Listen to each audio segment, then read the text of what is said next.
Hello and welcome back to North 100, a Canadian Highlander podcast. We're looking a lot more like North 50 today, but don't worry about it, we're going to get through. I'm Liam, this is Jeremy. The others are off road questing, so we're going to get through this episode. We want to thank you before we start the show. As always, we couldn't do this without your support over at patreon.com/LoadingReadyRun, so thanks so much for that. Today, we're going to be talking about a couple of different topics that are near and dear to Jer and I's heart, but before we do that, we got to get into the opening segment, which is the best card you're not playing, and that's going to be me this week. The best card you're not playing is Custody Lich, not Custody. Well, I mean, maybe Custody, but it's hard. It has an I. He's not probably a y. not a custodian. She? Lich? She? Lich. I don't know the lore. I have no idea. All right. Anyway, poor on the lore. The Custody Lich is a 4/2 for 3 black. It's a zombie cleric. Goes into the cleric's deck. One of the better ones, to be honest. Your clerics.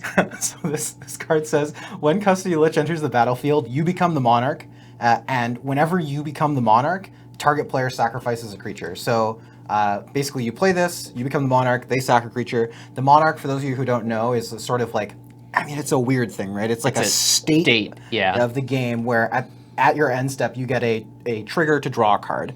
And if you receive combat damage, whoever dealt you the combat damage steals the monarchy away from you. They become the monarch, exactly. Mm-hmm.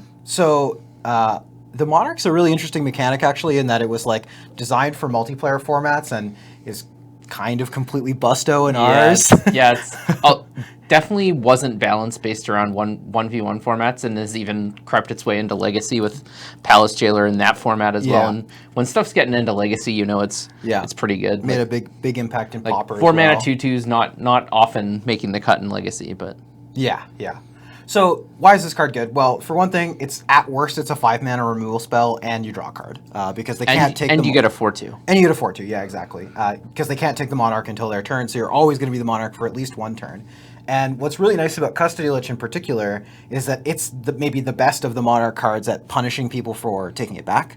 Because every time the monarch switches, you're getting way more value than they are. I've actually seen that trigger missed so often. People just read it as, when you enter the battlefield, you become the monarch, and when this enters the battlefield, they sacrifice a creature. They just don't actually read the second ability. There's another line. They just assume it's a second enters the battlefield ability and don't actually read what it says. It's not an enters the battlefield ability. It's a whenever.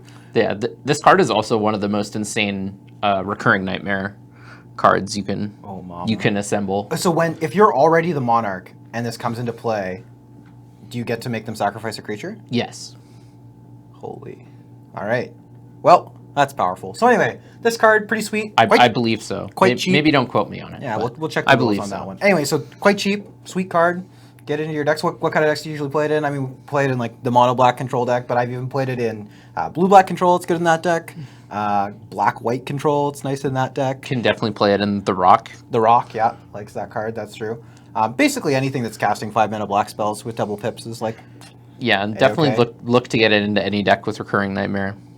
It's a definitively really good one with that. All right, so the topic for today is one that Jer and I like talking about often. This is mulligans, and this episode's sort of twofold because in one way it's sort of just we're trying to help you get better as a Magic player broadly, because you can take a lot of the lessons you get from this episode and ideally apply them to other formats.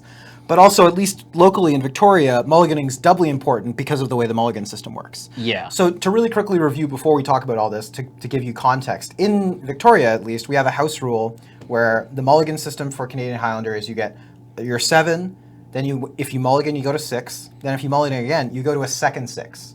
Then if you mulligan, you go to a 5, then if you mulligan again, you go to a second 5. So basically it's 7, 6, 6, 5, 5, 4, 4, 3, 3, so on and so forth, all the way down to 1. That means you just get more mulligans. And the spirit of the rule is we want there to be as many games as possible. 100 cards adds more variance. You don't want people not drawing lands. So this is the idea of the rule was to try and combat non-games. In practice, it actually just means that you should mulligan a lot because you get a better chance at seeing a good hand. You should mulligan your 7 a lot. Yeah, because you want the best chance at seeing a really good hand, and they're really powerful cards in the format. It also is contextual, of course, based on your deck and the matchup, if you know it or not. Yep. A lot of factors. That's what we're going to talk about today. So we're going to talk about when you might mulligan, why you should mulligan, how you go about deciding to mulligan, all that kind of stuff. So, Jer, let's talk about a very high level. What's the simplest reason you should mulligan? Maybe level 1 when you mulligan. Either you don't have any spells or you can't cast any spells. So either you have too many lands or too few lands. It's like level 1 of mulliganing. Like you have six lands or more, or you have 1 land or fewer. Yeah. So probably shipping it back. Yeah, that's pretty clear cut. We're good on that. Where it gets a little more complicated is when you get to hands that have lands and spells. Should you just always keep lands and spells?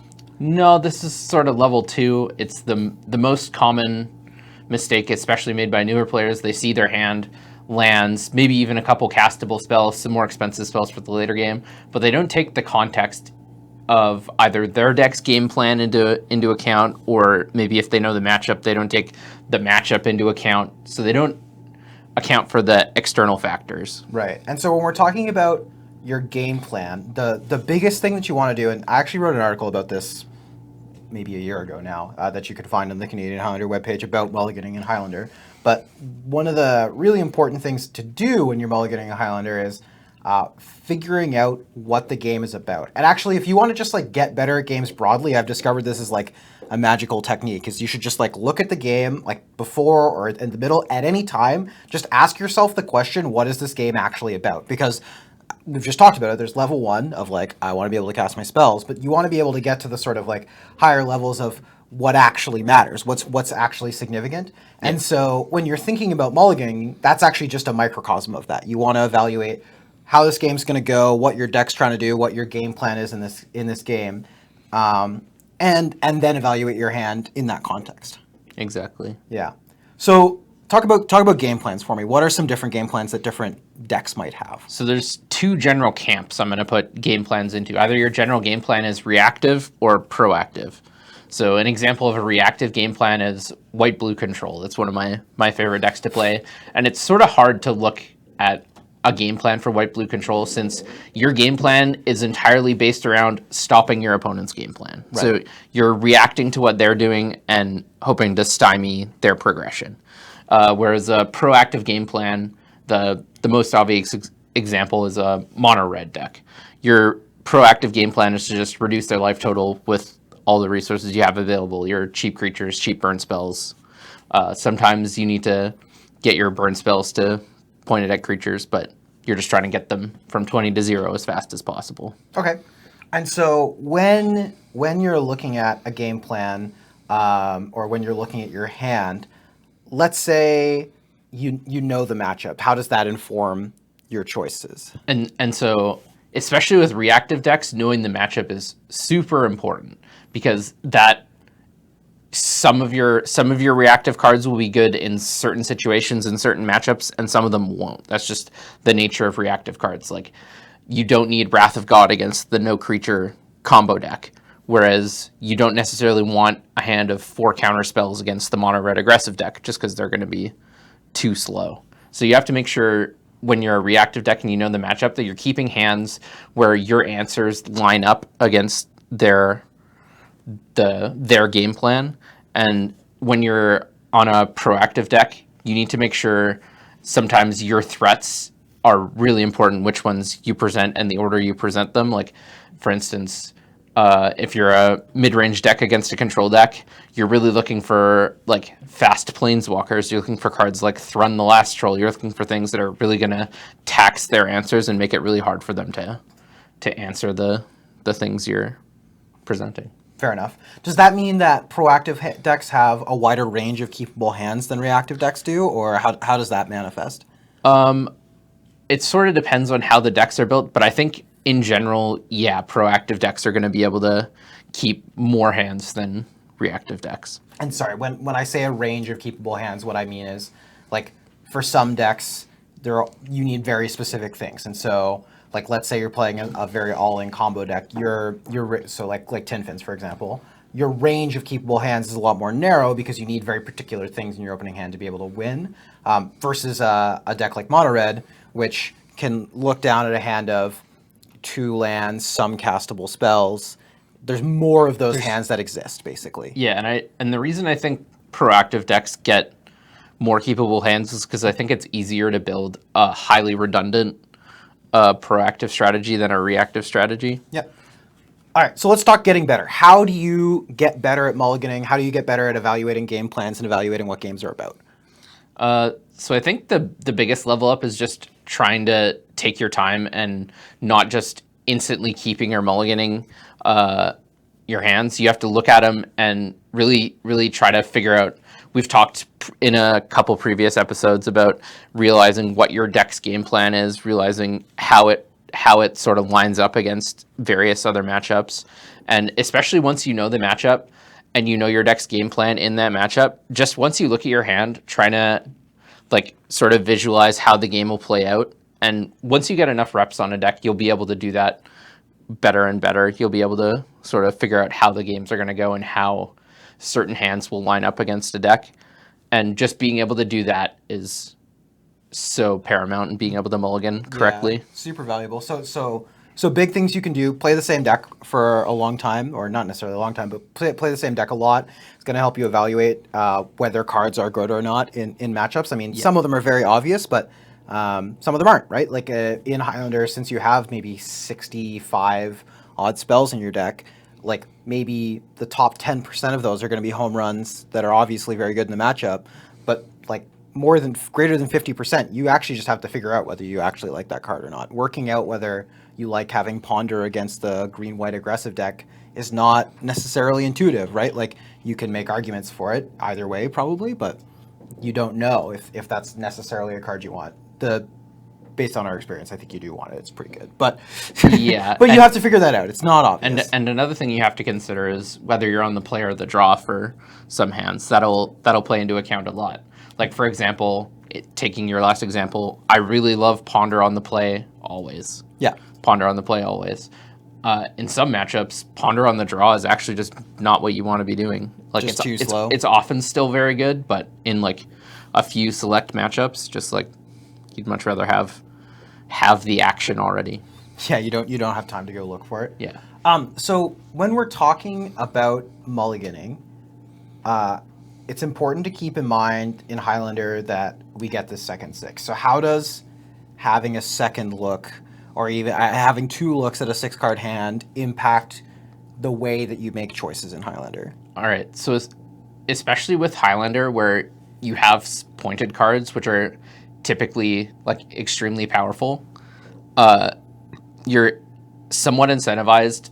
Once again, it depends a bit on your deck, but you're somewhat incentivized to mulligan aggressively for a powerful opening hand, just because of the nature of the format. You really need to be doing powerful things in the first 3 turns, especially if you're a proactive deck.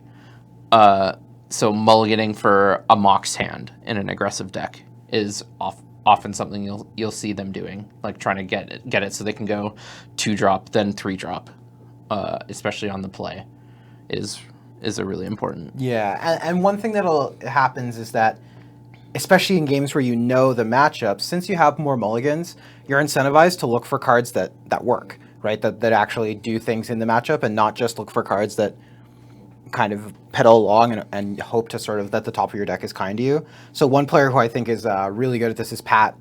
He made the finals of the Highlander Championships this year. For those of you who watched that, he's well known for like largely doing a lot of the innovation on the pod archetype. It's called Pat Pod for a reason. And one of the things that he'll do is like he'll very happily go to second 4 if he knows the matchup and he knows he's looking for specific action. He will really gladly mulligan like 6-card hands that are like 2 lands, a mana dork, and then some like reasonable 3 and 4 drops. He's just like is quite content to toss those back, looking for a hand that has more of the action that he likes. Well, and that's harkening back to when I said when you get reps on a deck, you're able to mulligan more effectively.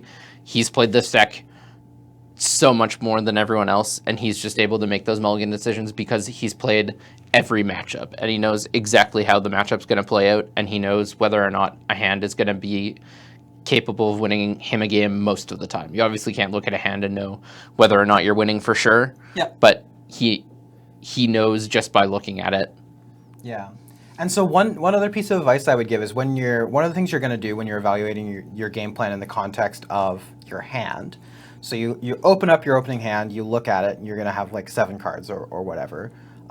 If you know the matchup, you can start going through the cards. I mean, obviously, with the lands, you're just looking at whether they cast your spells or not. But with the spells, you're looking at them and deciding, is this card good in this matchup? And a really good technique to develop is not just looking at the sort of magical Christmas land situation with the card, being able to be a little more realistic and objective about it, right? Exactly. And one way that you can do that is look at the card and say, how does this stack up against a creature? How does this stack up against a removal spell? How does this stack up against a discard spell? How does this stack up against a counter spell, right? Like pick sort of big archetypal pillars of Magic and look at how that card handles that. So like let's look at a card like Dominate, for example. Dominate is a card that is pretty good against discard, because as long as you get it into play, you're going to be able to get some card advantage back. It's powerful in that sense. It's Domriarde. Rade. Yeah. With a space in the middle. Yeah, it's not Rade, I guess. Yeah, and just to go over it, Domri is here it is. 1 red-green planeswalker, comes in with 3 loyalty. +1, look at the top card of your library. If it's a creature, you may reveal it and put it into your hand. So it's getting you some nice card advantage, which is why it's good against discard spells. -2, target creature you control fights another target creature. So it's pretty reasonable against creature as long as you have the biggest thing. And -7 is you get an emblem with creatures you control have double strike, trample, hexproof, and haste. Yeah. So this is something that lines up well against removal spells because it is not a creature. Yes. It lines up okay against discard as long as it doesn't get discarded itself. It's going to help you recover from being behind. It's not great against counter spells. It's sorcery speed, but it's 3 mana, so it can potentially get under them. Too far. Yeah. And it's cheap enough where you're going to be able to double spell with it some of the time, a reasonable amount of the time. Yeah. So. But this is actually where I want to caution against looking at this card and claiming it's good against creatures, because it has a mode which is good against creatures that it's okay. But as Jer said, you have to have the biggest thing in play. You have to be able to win that fight for this to actually be effective against creatures. So if you're behind on board, and the context of your hand insinuates that you might be in that situation, it's important to keep that in mind. So that's one example of not sort of getting trapped into a sort of like magical Christmas land. This card's great in every situation. I'm going to play it and alt it immediately.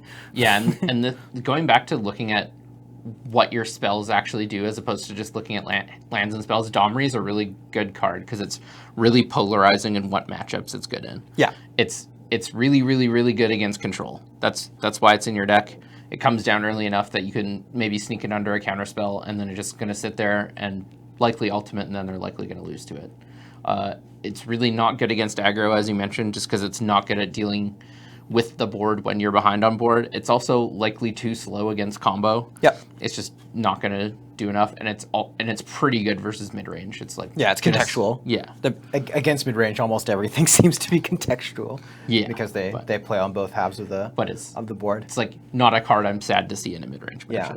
So let's maybe sum up Mulliganing, because I think we've sort of wound around a couple of different things. But let's go through the process. You're going to look at your opening hand. You're going to try and formulate a game plan. You're going to evaluate each of the cards in your hand with regards to that game plan, and then you're going to make your mulliganing decision. Does that sound about right to you? Yeah, and if you have any external information, like what the matchup is, like whether you've mulliganed, whether your opponent's mulliganed, that you can take that into account as well. But whether you're on the play or draw, exactly, that's make another sure good one. you push that into your decision. So our biggest advice is play. You just need to play with your deck. When you're first starting out, I really like keeping a really large range of hands. Me too. I would incentivize you to try things rather than mulligan things that you don't know about. If you think, I have no idea whether this hand is good or not, keep it, find out. Yeah. The one thing I would sort of caution against is if it's just a hand where you just like have to draw 2 lands and it's great, like don't keep those ones. Keep hands that get to cast some spells at least, because if you just like keep a hand that's 2 lands off of being able to do anything and you just brick off and die, It's going to be really hard to evaluate whether that hand was actually any good or not. I don't know. I think it's pretty easy to evaluate. It probably just wasn't very good. It just wasn't good? All right, yeah, fair enough. So anyway, yeah, try lots of hands. And speaking of trying lots of hands, what we're going to do for the rest of the episode is we've prepared some sample hands that we are going to talk about and evaluate, talk about what the game plans might be against various different matchups, and then we're going to evaluate whether we think they'd be a keep or a mulligan. So the first hand is one from a Jeskai midrange deck. Jeskai midrange, pillar of the format. Its game plan is going to be contextual, game to game, but broadly speaking, you're looking to interact with what your opponent's doing while applying pressure with efficient threats. Yeah. Really, you want to play a cantrip or removal spell on one, play a removal spell on two, then play threat, play threat, play threat. Yeah, win the game. So the hand we have for you is Time Walk. This is 1 on a blue, take an extra turn after this one. It's a sorcery. This card's quite good. It's all right. Hallowed Fountain, which is a blue-white dual land. It's the shock land for blue-white. Plains, so this is just the basic land plains, pretty hot. Then we have Vendilion Click. This is 1 blue for a fairy.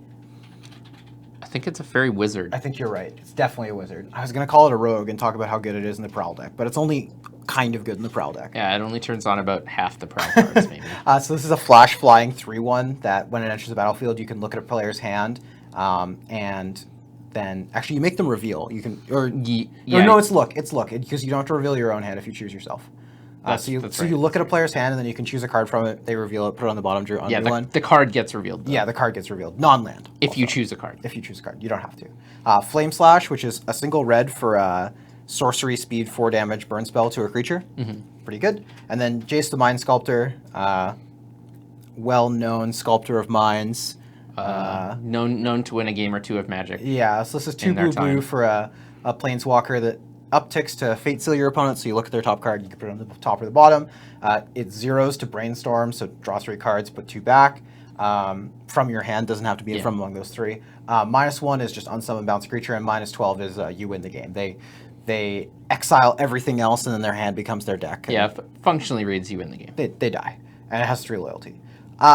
So let's start with saying whether we would keep or mulligan this hand, and let us know in the comments for any of these hands if you have opinions. We'll try to give you a little bit of time so you can pause the video and decide whether or not in the dark you would mulligan. And we're on the play for this one. Yeah, you're on the play. This is your 7, and it's game 1. You don't know what you're playing against. So we'll give you 1 second. Pause the video if you need to. All right, you paused the video if you needed to, so now we're back. We would mulligan this hand. Yeah. And that sounds a little crazy probably because Time Walk is insane and it's castable. But why are we mulliganing this hand, Jer? So the first reason is you really need 2 lands for this hand to be functional. 2 more lands. 2 more lands. Like, sure, if you draw a blue source, you can cast a Vendilion Clique. If you draw a blue and red source, you can cast Flame Slash and Vendilion Clique. But that's likely not getting you there. And you're 2 lands off casting your Jace. Your Flame Slash is uncastable. You have no way to find more lands. I'd be much more likely to keep this hand if the Time Walk was Ponder. And Time Walk is actually not a card you necessarily want to see in your opening hand. The real power of Time Walk comes from being able to set it up later in the game when you have an established board, you're swinging for a bunch of damage, you maybe have Planeswalkers in play, then you get to Time Walk, swing for more damage, activate your Planeswalkers again. I realized I made a mistake. What? Well, there's only 6 cards in this hand. We didn't say what the 7th card was. Oh, whoops. Yeah, the 7th card is Glorybringer, by the way. It's a big bad dragon. 3 red for a dragon. The Scourge of Standard for a little while there. Yeah. So this is a 4/4 flying in haste, and when it attacks, you can exert it to deal 4 damage to a non-dragon creature an opponent controls. Yeah. This shouldn't affect your mulliganing decision because it costs 5, basically. Yeah. I think that's why I forgot it. You need to draw 2 red sources to find it, 3 lands total to cast it, and yeah. So I think this hand is just like too likely to brick off. We did a bit of a calculation. You're 33% to miss. Is it this one? Yeah. You're about 33% to miss a land. To hit land. No. To hit, you're 64 in 2 draws. Okay. In 2 draws, okay. But even if you hit the point is, even if you hit 3rd land, And you're that not isn't that likely to hit 4th land, and that isn't you don't have any manipulation. exactly. And you're not necessarily drawing the land you need. You possibly drawing a tap land, possibly drawing a colorless land, could draw another plains. Yeah, this deck plays 3, so... So Yeah, yeah. It certainly has the potential for disaster. Are there any matchups where you would keep this hand? I think the matchups where I'm most likely to keep this hand are matchups where casting Vendilion Clique is likely very good. So in like really like kind of the slower combo matchups, I may be more likely to keep this hand just because I can like maybe sneak in a Vendilion Clique. Yeah. And that's almost good enough on its own. Yeah. But other than that... Yeah, against aggro, this hand can't cast its removal spell, which is pretty awkward. Against control, like, these cards are exciting, but they're slow. And you don't have any ways to interact with what they're doing in the early game. Yeah, you're not... You don't have any way to, like... If you had, like, a Daze or a Forceful, maybe, against control, this is more likely because you're able to force through the Jace at some point. Yeah. But I think control is just, like, super excited to see you, like, not do anything until you cast a Vendilion Clique. Yep. And you don't have the lands to set up, like, Vendilion Clique on end step, untap, cast Jace. Yep. So if you have the nuts on top, sure, this hand might pan out. Yeah. But I think on average, this hand is gonna stumble and likely not have the tools to catch up. And then you're going to die. It's going to be sad. And you'll be sad. And then we'll be sad. It'll all be bad. Sad, sad, bad, bad. Okay, so example number 2. This is a hand on the play again. Again, this one's a 7. And this is in the mono red deck. So really aggressive. For your information at home, this deck typically plays between 31 and 34 lands. Let's cut right to the middle. Say it's playing 32 and a half. Yeah, we'll try to get some lists up in the description. We definitely will. But yeah, let's say you're playing 33 lands in this deck. So your hand is Mountain, Rakdos Cackler, Falcon, which is a 1 red-black hybrid. It's a red-black hybrid for a 1/1 with Unleash. So it's functionally a 2/2 that can't block. It's a 2/2 that can't block. Falcon Wrathgorger, which is just a single red 2/1. It's a vampire. Also a Berserker. There's no Berserker deck. Yeah, the creature type doesn't matter. Sulfuric Vortex, this is 1 red for an enchantment that says at the beginning of each player's upkeep, Sulfuric Vortex deals 2 damage to that player. This can't kill planeswalkers anymore. If a player would gain life, that player gains no life instead. Shard Volley, this is a single red for an instant that as an additional cost to cast it, you have to sacrifice a land and it deals 3 damage to target creature or player. Searing Spear, this is 1 and a red for an instant that does 3 damage to target creature or player. And Firebrand Archer, this is 1 and a red for a 2/1 human archer. The humans deck is maybe a deck, but this card doesn't go in it. The archer's deck is not a deck. I mean, there's a lot of archers. There's not. There are literally any creature with a bow in the picture is now an archer. It's errata. I'm dead serious. This is actually true. Look, all right, we'll talk about it later. I'm not saying this archer's deck has support, but just implying it. I mean, I imply a lot of things. So this is a 2/1 human archer that whenever you cast a non-creature spell, it deals 1 damage to each opponent. So this is another hand we would mulligan, and it's a 1-lander. It's a little sketchy. We forgot to give the time to pause. Well, all right, spoilers. We would mulligan. But if you wouldn't, please tell us why. Yeah, so I'll go into a bit the reason why we would mulligan. This has a few of the things you're really looking for in a hand in such a proactive deck as mono red. It's got 2 1-drop creatures, which is great. It's got a 2-drop creature, which is great. It's got a couple removal spells, which are great. It's got a 3-drop, but it's only got 1 land. Yep. And while you can keep some 1-landers, it's really dangerous to do so, especially on the play, and especially when you have a card like 2 cards that are functionally not castable currently and likely aren't for the foreseeable future. Shard Volley, you likely can't afford to sacrifice your land. You're just not in a position to be able to do that. You're not going to cast any more spells after that. And Sulfuric Vortex is 3 mana. Your odds of drawing 2 lands off the top are not high in what is now a 32 land deck. And then will become a 31 land deck once you draw the first one. Yeah, it's less than 15%. In case you were wondering. Not high. And Firebrand Archer, although it's a really potent threat, one of the best turn 2s the deck has. One of the better archers. I will point out, by the way, there's 74. 74 archers. Looks like most of them are draft trash. Draft trash, tribal. It could be a deck. So Firebrand Archer, although it's a really, really potent threat, you really want to have mana and spells in reserve for it to be at its best. Yeah. And you just don't have those in this hand. You have 2 potential ways to trigger it. As I already mentioned, you're likely not casting the Shard Volley. Searing Spear is great in this hand, but yet again, you need to peel land. Yeah. Just going turn 1, 1-drop, turn 2, brick off, cast another 1-drop. And then if you brick off again, you probably just lose. Yeah, on the spot. Ways that this hand might become playable, if that Shard Volley is another creature, or if one of the 1-drops has haste, that makes a big difference. The fact that neither of these 1-drops get to attack the turn they enter the battlefield is not insignificant as well. If the Sulfuric Vortex was a 2-drop, not a 3-drop, this hand gets more enticing because the upside on hitting is better. Because you don't have to hit 2, you only have to hit 1.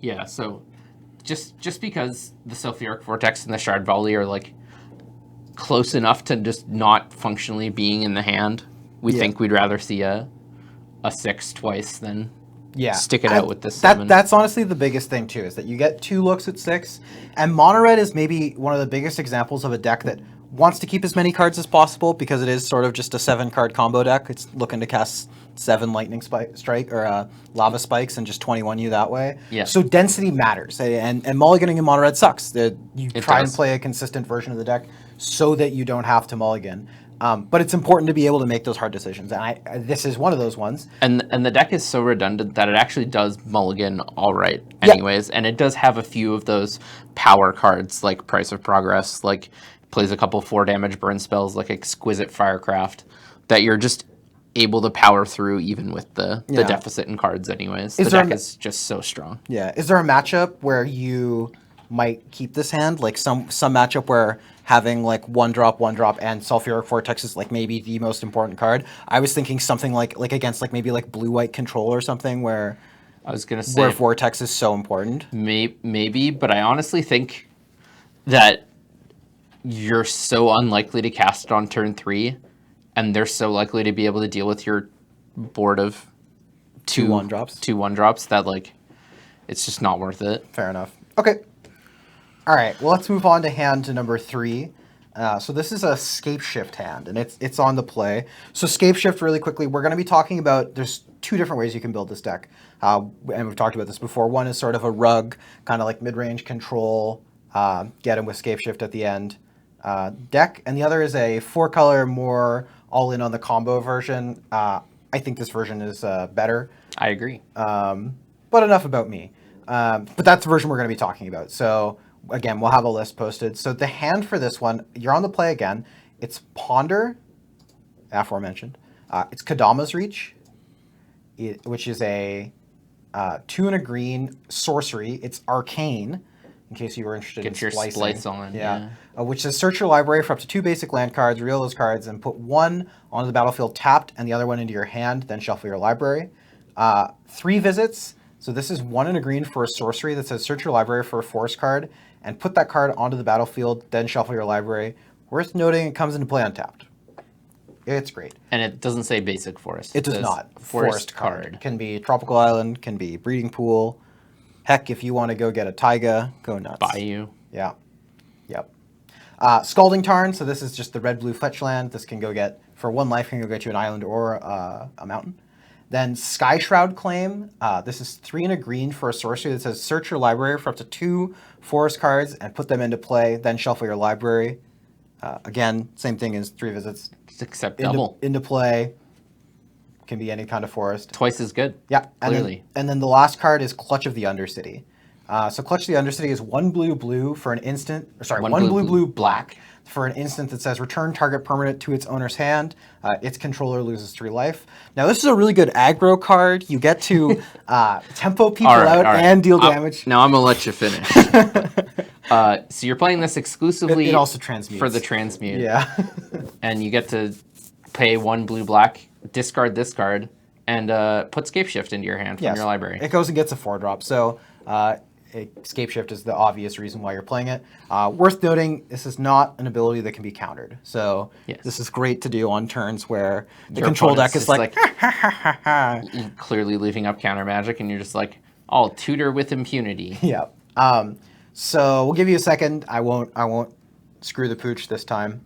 All right, pooch unscrewed. You're back. Welcome. We would keep this hand. It's a one-lander, but this hand is actually actively very good. And notably, we didn't forget a 7th card this time.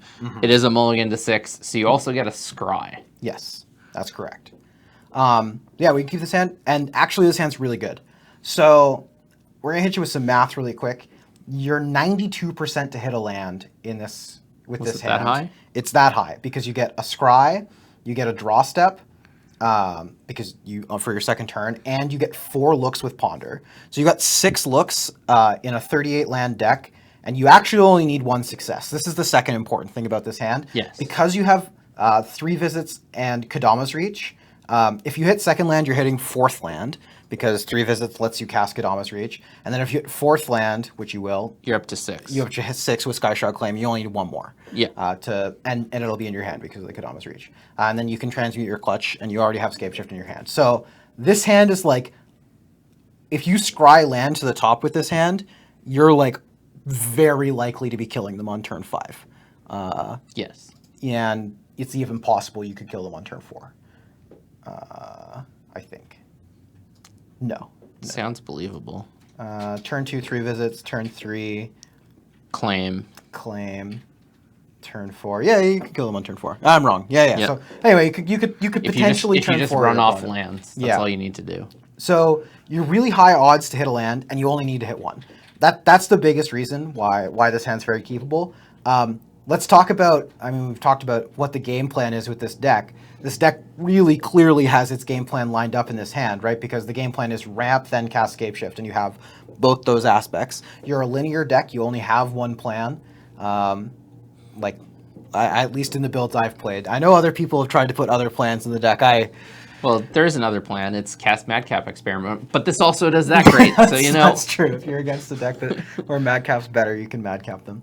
So it's interesting. This is a hand that you'd need to play the deck a little bit to get a sense of, but actually this sort of looks like one of those sketchy one-landers we were telling you to be careful of.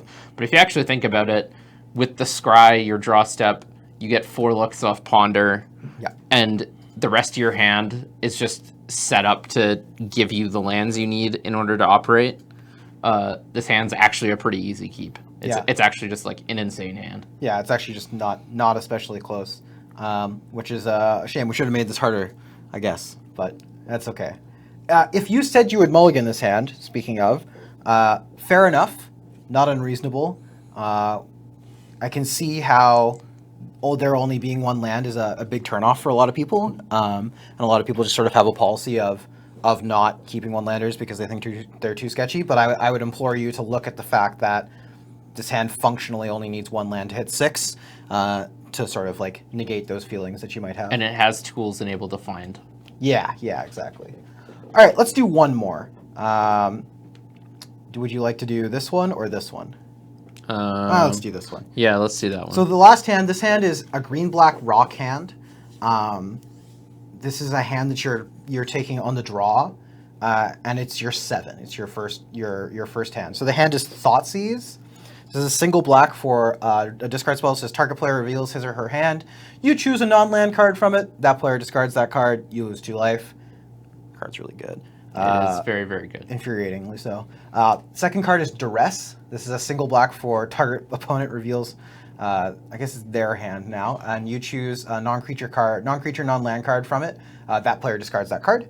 And then you have Swamp, Verdant Catacombs, Twilight Mire, Forest. I don't know why I ordered them this way. And Temple of Malady.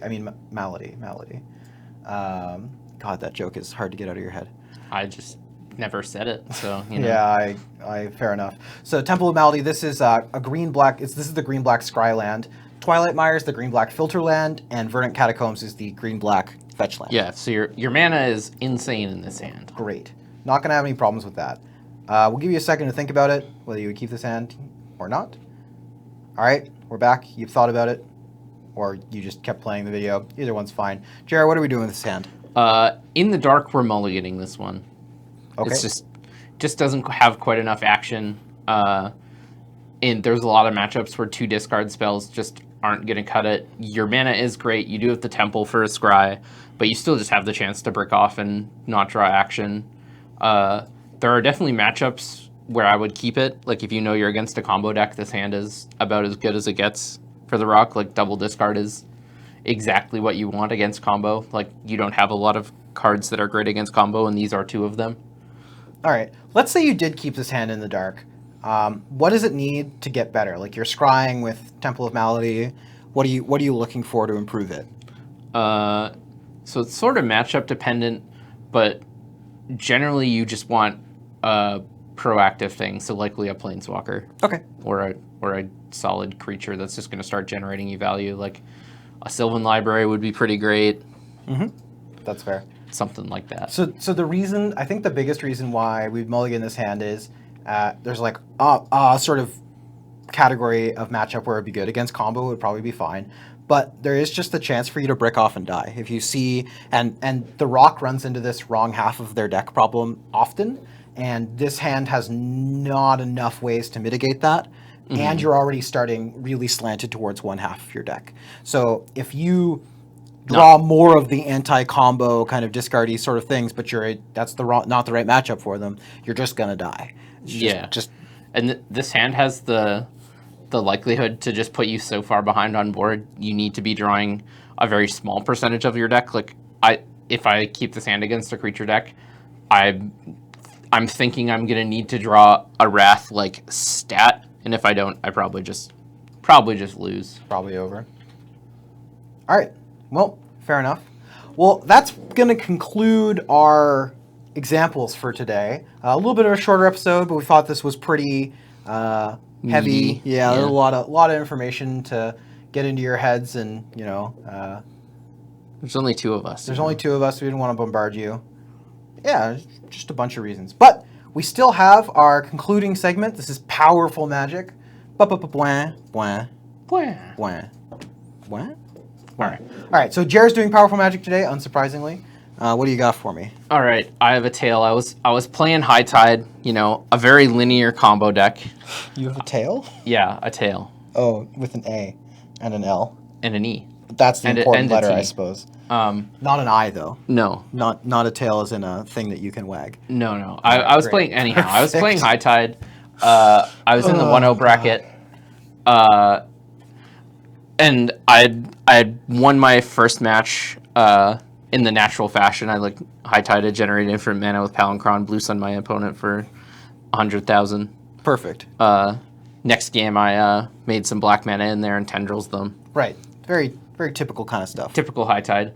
The next game, my opponent, we were playing some Drago. He was playing a Bant Flash deck. On turn 3, he tapped out to play Kitchen Finks. Unbeknownst to him, I had Back to Basics in my hand. Right. The classic alt win con of High Tide. Yep. So I played 3rd Basic Island, played Back to Basics. I think he had a Darkar Wastes, Sun Petal Grove, and another non-basic land in play. And then he proceeded to not cast another spell for the rest of the game. Yeah. And not win. It is kind of funny because against High Tide, a lot of the times people in the early turns of the game will be like, well, got to get my threat on board, have to tap out with impunity, and then sometimes you just have this die. one card that just well... Well, that was a nice idea you had there. And so we shuffle up for game 2. Oh, okay. And we both keep 7. We're playing Drago again. Mm-hmm. This time we get some more stuff in play. It's turn 5 or so. He taps out for something. I remand it. Draw Back to Basics off the remand.